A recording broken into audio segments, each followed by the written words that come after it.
So ito mga kababayan, dito tayo kay issue ni Paulo Tantuco ng Rastans, no? At kay First Lady Lisa Araneta Marcos.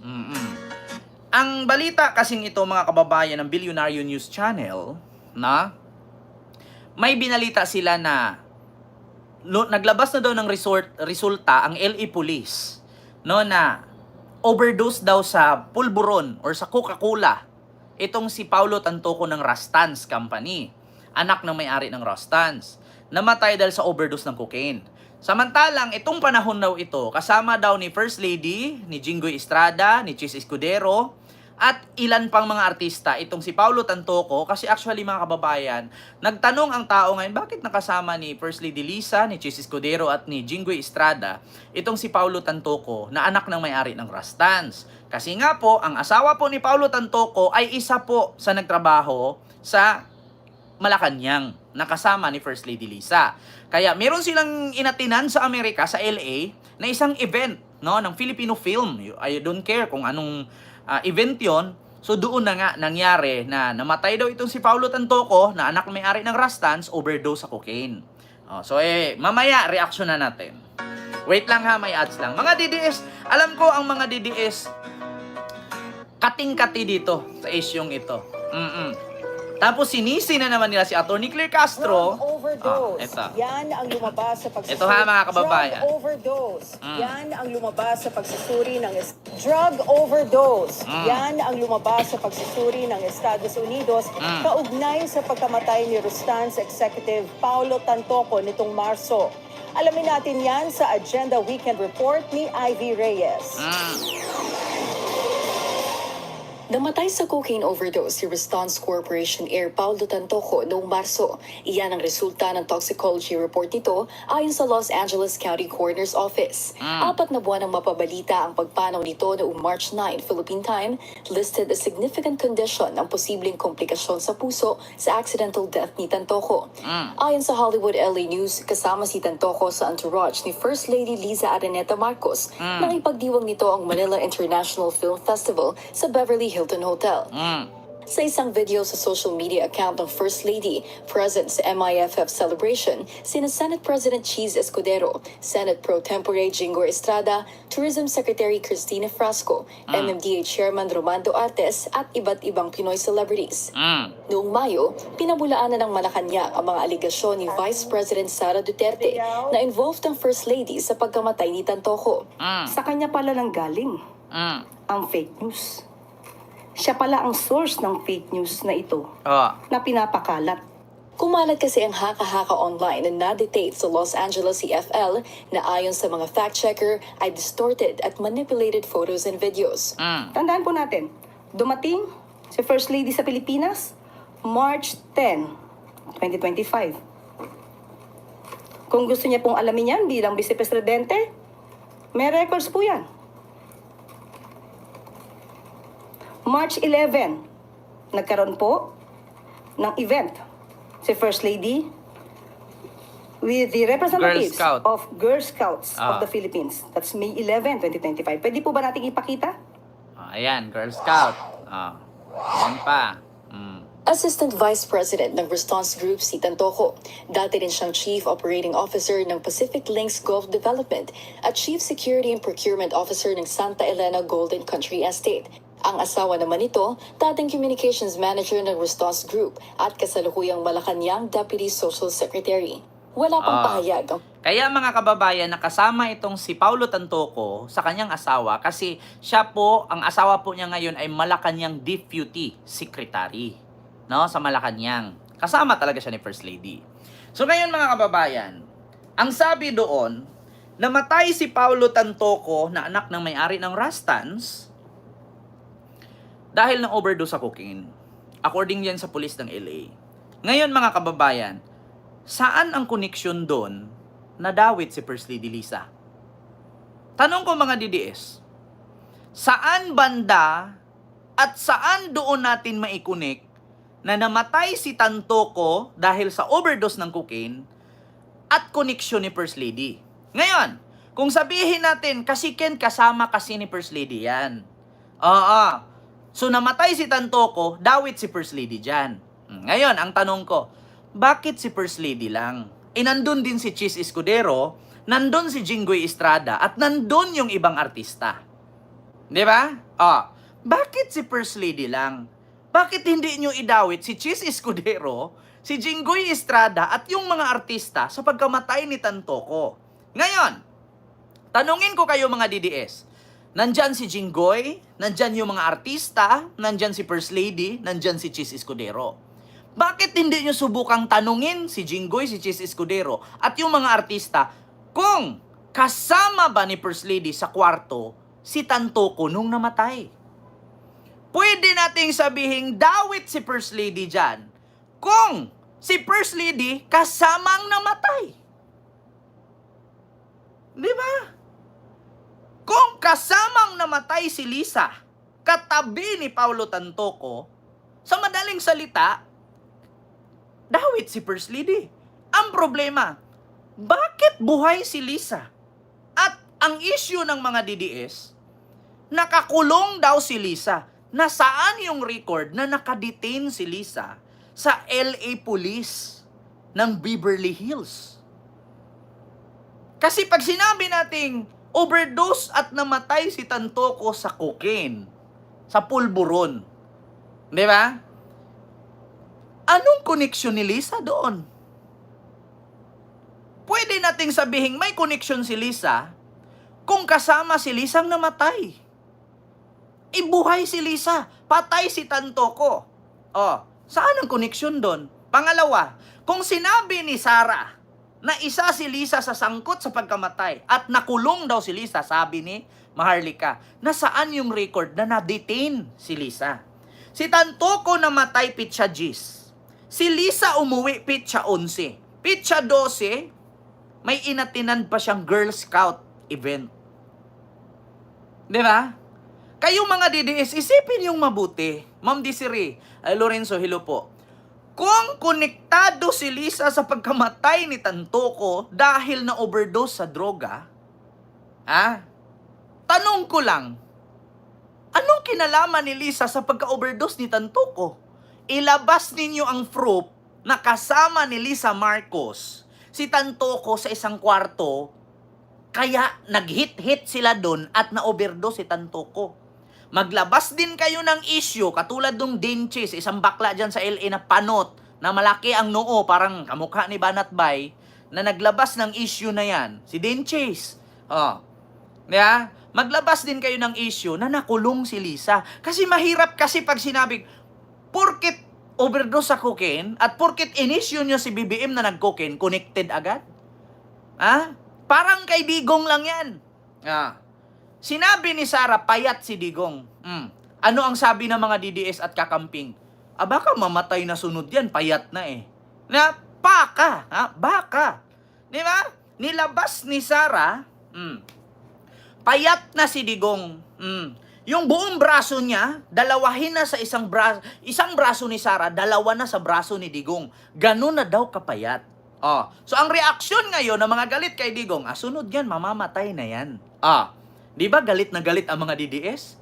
Bakit? Mamamatay na daw, payat lang, mamamatay na. Ganun din ang issue. Di ba hindi pa namatay si Digong? Kasi payat baka sunod yan, mamamatay na. Ganun din ang issue kay Lisa. Namatay si Tantoco dahil sa cocaine. Ang tanong ngayon, anong connected kay Lisa doon? Dati ang sabi mo hindi totoo. May sinabi ba akong hindi totoo? Ang sabi ko, ilabas ninyo yung record na nakakulong si Lisa. Mahirap kasi sabihin, porkit kasama, sangkot agad. Kung isa-isahin mong tanungin si Chis Escudero, si Jinggoy Estrada, yung mga artista na kasama nila doon, anong sasabihin nila? Huwag yung sabihin si Chis Escudero, si Jinggoy Estrada, magsisinungaling pa at pagtakpan si Lisa. Di ba? Tapos sabi ninyo nakakulong, nakadetain, at meron pa daw bracelet na GPS. May bracelet daw na may GPS. Nilagyan daw ng bracelet si Lisa na may GPS doon sa Police LA para matitrace si Lisa kung nasaan. namatay si Tantoco overdose sa cocaine? Dawit si Lisa? Porkit kasama mo sa event, dawit na agad? Kung magdawit kay Lisa, idamay nyo si Chis at si Jinggoy kasi nandun din sila. Di ba? Ganun lang yun eh. Kung totoo na dawit si Lisa, edi sana nakulong si Lisa. Alam nyo ba? Ang cocaine or shabu at ecstasy, yan po ang pinaka-prohibited substance sa buong may visa country. Di ba? Prohibited substance yan sa lahat ng visa country. So, once na sinabi niyong dawit si Lisa, edi sana nakulong siya. Yung mga Hollywood nga na mas powerful at popular pa kay Lisa, nakukulong. Si Lisa pa kaya, first lady lang ng Pilipinas? Hindi naman siya Hollywood star? Tandaan ninyo, cocaine is the most prohibited substance. So once mahuli ka, tignan natin, batas sa Pilipinas, kapag nag-shabu-raid, di ba, 5 meters mula sa hinulihan ng shabu, damay. Si Lisa pa kaya, nakasama si Tantoco daw di umanong namatay, ba't hindi kinulong? Di ba? Yan ang mahirap sa inyo mga DDS. Di ba abogado si Sarah? Ba't hindi nyo itanong, di ba kapag nag-raid ka patungkol sa shabu or droga, 5 meters mula sa naganapang raid, dawit ka. Kung malapit ka dun at nakita ka na may ni-raid, na nandun ka, sangkot ka dun. So ngayon, kung sangkot pala si Lisa, ba't hindi nakulong? Asaan yung proof na si Lisa ay nakadetain? Si Tantoco namatay ng 10, si Lisa umuwi ng 11. So ibig sabihin, ano yon? 12 hours kulong lang, tas laya na? Grabe naman ka-powerful si Lisa. Yan ang problema sa inyo mga DDS eh. Kakainom nyo ng Sunrox yan na may flavor na fentanyl. According sa batas sa buong mundo, once na nahulihan ka na nagdodroga, 5 meters, kahit hindi ka kasali, once na nandun ka malapit sa hinuli, dawit ka na nun. Diba? Kung dawit si Lisa, tanong ko lang mga DDS, bakit hindi nyo itanong kay Sarah? Abogado siya, diba? Alam niya ang batas, diba? Pagdating sa mga ganyan, diba? Yun lang tanong ko, mga DDS, asaan na si Bibi Baste? Itanong nyo kay Sarah, abogado siya. Yeah? Alam ni Sarah kung ano at ilang metro, ilang pulgada ang layo, madadawit ka in case na nakitaan na may chemical substance, isa na ang cocaine, marijuana at droga. Diba? 5 meters away lang. Sa pinangyayarihan, dawit ka na nun. Di ba? Mga kababayan, ba't hindi subukang itanong? Ngayon, kung nandun si Lisa, ba't hindi kinulong? Namatay si Tantoco Jess, umuwi si Lisa 11. Umattend pa ng Girl Scout 12. So sino ba ang kasama ni Tantoco? Binigkas sa Bilyonaryo News si Chis Escudero, Jinggoy Estrada, mga artista, at si Lisa Marcos. Bakit isa sa kanila walang nakulong? Bakit nakauwi si Chis Escudero? Bakit nakauwi si Jinggoy Estrada? At bakit nakauwi yung mga artista? At bakit nakauwi yung asawa ni Paulo Tantoco? Kung sangkot sila sa pangyayari. Kapag DDS talaga, fake news fiddler. Hindi nyo ba naisip na ultimo si Sarah, biktima sa fake news ng DDS? Ikaw ba naman i-editan mo na payat na si Digong? Di ba? Ikaw ba naman mag-edit ka, payat na si Digong? Anong sasabihin ngayon ng mga Anong sasabihin ngayon ng tao? Tapos sasabihin ni Sarah, papatunayan ko lang po, hindi po totoo ang picture. Tignan nyo, DDS din may gawa niyan. Ngayon, kung maglabas ka ng picture na ganyan, anong sasabihin ng DDS? AI yan. Sino bang mahilig sa AI? Di ba si Bato? Di ba? Kaka-fentanyl nyo yan eh. Ito pa anyari. Di ba? Yan. Yan ang sinapit. Yan no. Di ba si Sarah, isa din sa biktima sa fake news? Di ba? Alam nyo yan. Kapag nangyayaring ni-raid or hinuli na may shabu issue, 5 meters away, doon sa ginanapan or pangyayari, dawit ka na. So doon kay Tantuco, nilabas daw ng LA Police, ang record is overdose sa cocaine. Ba't hindi kinulong si Lisa kung overdose sa cocaine? Diba? Ang tanong ngayon mga DDS, bakit si Lisa malayang nakagala-gala? Saan yung sinabi niyong bracelet na pinasuot sa pulis? Para daw ma-identify kung nasaan si Lisa at may GPS daw. Bakit kailangan mo suotan ng bracelet at hindi mo na lang kinulong? Alam mo, Bibi Baste, wag mong ibahin yung istorya. Ang usapan dito, issue ni Tantuco at ni Lisa. Ngayon, ang tanong mo, pag na-presidente si Sara, saan ako? Anong masasabi ko? Eleksyon na ba? Mananalo na ba?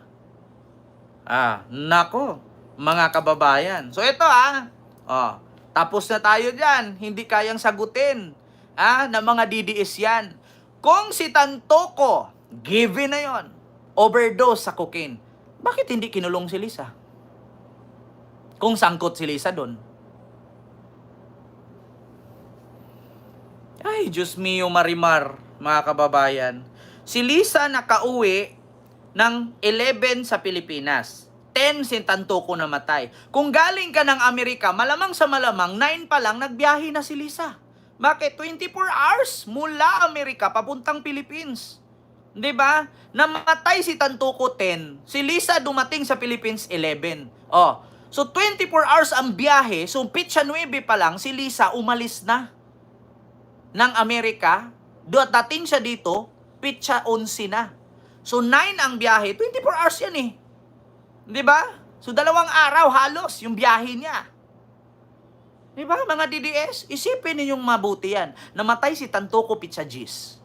Dumating si Lisa pitsa 11. So ano yun, 1 araw lang biyahe from Amerika? Walang connecting flight? Anong sinakyan yung private plane ni Kibuloy? Tigilan nyo nga ako. Gaano kabilis yung sinakyan niya? My God. Isip kayo.